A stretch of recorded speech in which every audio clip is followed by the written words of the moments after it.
लेकिन हमारे साथ जो पैनल में यहाँ पे मौजूद है, मैं उनकी तरफ मुखातिब होना चाहूँ। अंशु, आपसे पहले रिएक्शन लेना चाहूंगा। मोदी मैजिक जो है उससे आप नहीं निपट पा रहे हैं, उसका कोई जवाब, उसका कोई तोड़, उसकी कोई काट आपके पास नहीं है।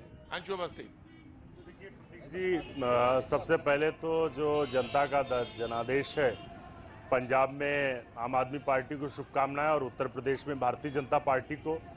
लेकिन जो सच है वो बदलने वाला नहीं, और सच ये सभी को पता है कि देश की जो हालत है, चाहे वो अर्थव्यवस्था के सेगमेंट में या जो दूसरे और महंगाई है या दूसरे इशू हैं, मुझे लगता है कि हम लोग उन बातों को मजबूती से जनता के बीच में नहीं रख पाए।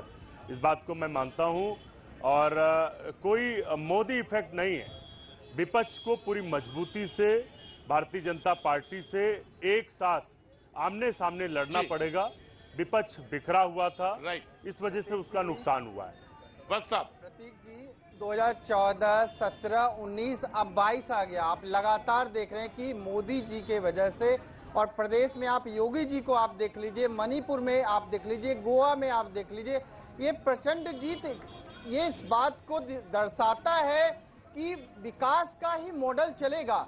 जातिवाद, वंशवाद, परिवारवाद का वो चला गया। वो दरअसल आप जो रियलिटी जो है, जो आप समझ रहे हैं, जो रियलिटी है, तो जिसके जनता के बीच जाना पड़ेगा, काम करना पड़ेगा उसके लिए। जिस सवाल जो है कि जिस रियलिटी की तरफ ये इशारा कर रहे हैं, उस रियलिटी को आप समझने का, उसका जवाब आप नहीं दे पा रहे। नहीं प्रतीक जी, रियलिटी जीतने से रियलिटी बदल नहीं जाती। रियलिटी यही है कि बेरोजगारी चरम पर है। रियलिटी यही है, लेकिन आपकी बात को सुनने को तैयार नहीं है। मैं अपनी बात आप जीत चुके हैं, अब सब्र रखिए, मैं अपनी बात कंप्लीट कर दूं। रियलिटी बदलने वाली नहीं, और राजनीति का निश्चित तौर से चुनाव एक महत्वपूर्ण सेगमेंट है, इसमें कोई दो राय नहीं। लेकिन कांग्रेस पार्टी जनता के मुद्दों पर मजबूती से लड़ी है। ठीक है, हमें जनता ने वोट उतना नहीं दिया, हम अपनी बातों को सही तरीके से नहीं पहुंचा पाए, लेकिन हर एक आदमी जो आपके यहां सामने भी बैठा है और पूरे उत्तर प्रदेश में इस बात को मानता है कि जनता के मुद्दे पर अगर सबसे मजबूती से कोई सड़क पर उतरकर लड़ा है तो प्रियंका गांधी लड़ी है विपक्ष के रूप में। मैं अपनी बात कंप्लीट कर दूं, मेरा आपसे अनुरोध है, ये रनिंग डिबेट नहीं। प्रियंका गांधी जी लड़ी है, कांग्रेस पार्टी लड़ी है, और हम चुनाव नहीं जीते, इसका मतलब ये नहीं कि हम राजनीति में बाकी काम करना बंद कर देंगे। राजभर साहब की पार्टी हमारे साथ मौजूद है। राजभर साहब, फैसला गलत हो गया ना, छोड़ के चले गए एन मोटके पे, और उधर देखा इधर ही सब कुछ था, गलत हो गया मामला ना। लेकिन हमारा जो संगठन था, और दूसरी चीज हम जनता तक पूरी अपनी बात पहुंचा नहीं पाए। तो ये जब मालूम था नहीं पहुंचा पाएंगे तो आप गए क्यों फिर? बहुत मार्जिन से ही, बिल्कुल बहुत कम वोटों से। नहीं, जब हमें मालूम था कि नहीं पहुंचा पाएंगे तो गए क्यों फिर? नहीं गए, हम देखिए लड़े, हम बहुत ही कम मार्जिन से हार जीत का फैसला हो रहा है यूपी में, और अभी हम बढ़त में रहेंगे। शाम 5 बजे तक पिक्चर क्लियर होगी। धीरे धीरे हम बढ़ रहे हैं यूपी में। जी शाहनवाज, मैं आ रहा हूँ, 1 मिनट आ रहा हूँ। जैसे शाहनवाज जी, आप लगातार हमारे साथ बने हुए हैं। शाहनवाज जी, ये बात सच है कि ये तय था कि टिकट काटेंगे, लेकिन जब भगदड़ हुई, गोल लोग चले गए पार्टी छोड़ के, तो फिर से ये कहा जाए कि मोदी मैजिक, मोदी फेस ही संकट मोचक बना और पार्टी उससे उभर के सामने आई। शाहनवाज जी, ये कह सकते हैं? देखिए, कुछ लोगों को भ्रम हो जाता है कि उन्हीं की वजह से वो भारतीय जनता पार्टी में आए, चाहे वो ओम प्रकाश राजभर हों या स्वामी प्रसाद मौर्य हों या जो लोग भी आए, उनको हमने पूरा सम्मान दिया। 5 साल वो मंत्री रहे, लेकिन कुछ ज़्यादा भ्रम में आ गए थे कि उन्हीं की वजह से सब कुछ है, तो वो चले गए। और चले गए तो समझ रहे थे कि वो जिधर जाएंगे उधर सरकार बन जाएगी। ऐसा होता नहीं है।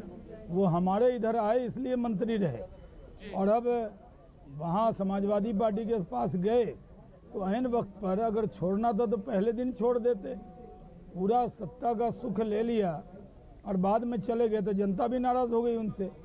नरेंद्र मोदी जी और भारतीय जनता पार्टी में जो भी दूसरे दल से हमारे यहाँ आते हैं, हम उनको कोई भेदभाव नहीं करते, उनको पूरा सम्मान देते हैं। लेकिन अगर उनको भ्रम हो जाए कि उनके वजह से भारतीय जनता पार्टी चल रही है, तो ये भ्रम भी जनता तोड़ देती है। जी, लेकिन विधायकों को तो, विधायक तो बहुत सारे कुछ ऐसे होंगे जो धन्यवाद दे रहे होंगे, शुक्रिया अदा कर रहे होंगे कि भाई जो कुछ भी थोड़ा बहुत विरोध था वो मोदी के फेस से पार हो गया। शाहनवाज जी।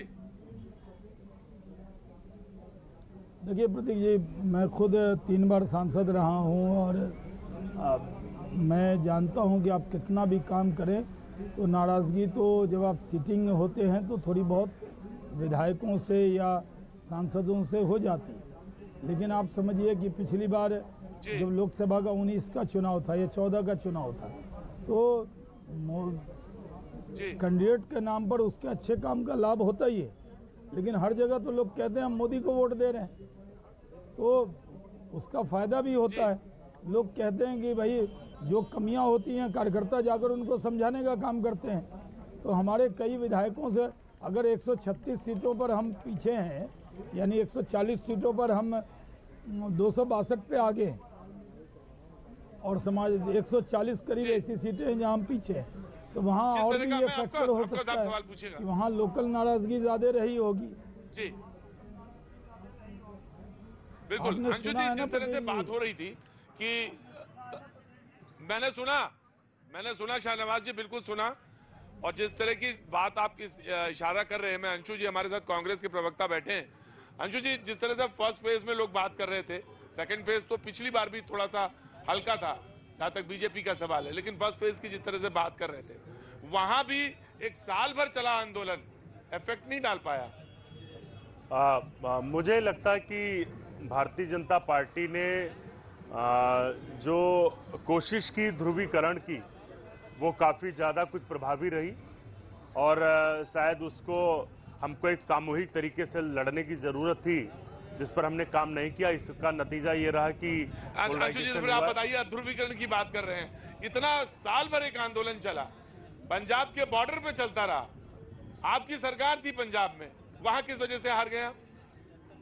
निश्चित तौर से जनता कभी कभी बदलाव चाहती है और कभी कभी कुछ ऐसे कारण होते हैं कि जिसका कोई आधार नहीं होता, जनता बदलाव करना चाहती है और शायद जो पंजाब का हमारा आपसी वो था, इसकी वजह से नुकसान हुआ। लोग नया विकल्प चाह रहे थे।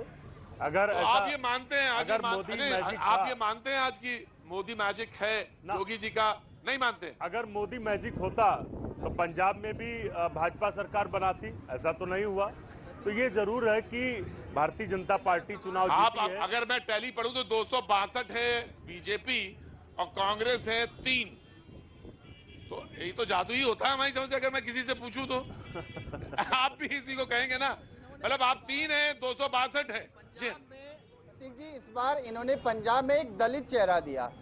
ऐसा माना जाता था कि बीजेपी जो है दलितों, शोषितों और वंचितों के खिलाफ रहती है, लेकिन आप कांग्रेस जो 70 सालों में कांग्रेस जो सत्ता में रही, आज तक दलितों के लिए क्या किया? यदि विकास किया तो आप ऐसा आरोप क्यों लगाते हैं बीजेपी के ऊपर कि बीजेपी ने दलितों के ऊपर शोषण किया? यदि शोषण किया तो आपने विकास क्यों नहीं किया? आप चरणजीत सिंह चन्नी को आप लेके आते हैं पंजाब में, उसके बावजूद भी वो खुद अपनी सीट हार जाते हैं।